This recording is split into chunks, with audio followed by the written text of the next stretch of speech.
today I'm going to show you how to crochet the Aligned Cobble Stitch. To begin, chain an even number. For row 1, starting in the second chain from hook, work a single crochet, and then you're going to work a single crochet in each chain across. At the end of the row, single crochet into that final chain, and then chain 1 and turn.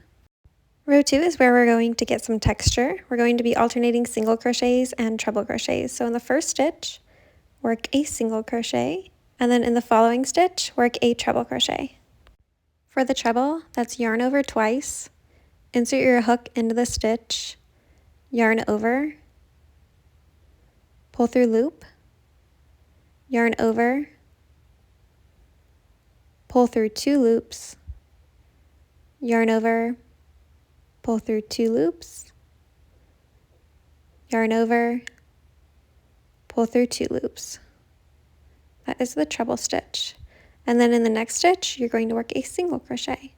And that following single crochet makes the treble stitch pop out on the other side, and that creates the texture of the stitch. So the next stitch is another treble crochet, yarn over twice, insert your hook into the stitch, yarn over, pull through loop, yarn over, pull through 2 loops, yarn over, pull through 2 loops, yarn over, pull through 2 loops. The next stitch is a single crochet, so you're just alternating treble crochet, single crochet until you reach the end of the row. So when you reach the end of the row, your last 2 stitches should be a treble crochet and then a single crochet in that final stitch. And then you will chain 1 and turn. And now onto row 3. Row 3 is super easy. You're just going to single crochet into each stitch across. And it can be kind of tricky to see your work on this row, so you might have to peek behind to see exactly where your stitches are.